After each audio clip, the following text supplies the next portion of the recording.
तर मित्रांनो नमस्कार. 8 दिवसापासून कामाचा लोड वाढल्यामुळे ना बायकोच्या मागं ना नुसती पळापळी चालू होती. एक काम झालं की दुसरं काम तिच्या मुहूर्त तयारच होतं. एवढी पायात भिंगरी असल्यासारखं घरची कामं करत होती ना की मला ती बघूनच मला खरंच वाईट वाटलं की खरं आपल्या पुरुषाला काय वाटतं माहिती आहे का की आपणच बाहेर खूप काम करतो, खूप मेहनत करतो, बायकांना काय काम असतं. तर मग बायकाचं काम खरंच खूप महत्वाचं असतं बरं का. बायकोचं म्हणजे एक खूप मोठा स्तंभ असतो बरं घराचा.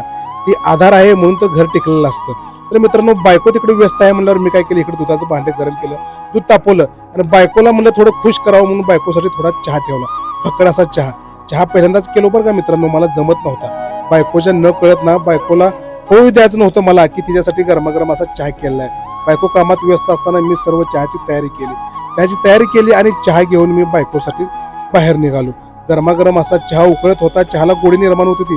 संसाराला ही अशीच गोडी असते बरं का. नवरा बायको जर व्यवस्थित असेल तर संसारात चहासारखी गोडी सहज निर्माण होते बरं का. आणि असा चहा घेतला आणि बायकोच्या समोर आश्चर्याने गेलो तर अचानक बायकोने चहा बघितला आणि तिची बायको आश्चर्यच झाली. बायको म्हणाली हे असं कसं हो, तुम्ही कसा चहा केला? तुम्ही तुझ्यासाठी केला. तर तिच्यावरती एवढा माझा जीव असतो, तिचंच माझ्यावरती जास्त प्रेम होतं मित्रांनो. तिनं पहिला चहा घोट घेण्याची मलाच दिला घोट. तर बायकोला मी विचारलं चहा कसा झालाय, तर बायको म्हणले अति सुंदर झालाय. कसा झालाय मला माहित नव्हता, पण बायकोने मात्र माझ्या चहाचं कौतुक केलं. जर नवरा बायकोच्या नात्यात जर विश्वास असेल ना तर चहासारखी गोडी उतरायला वेळ लागत नाही.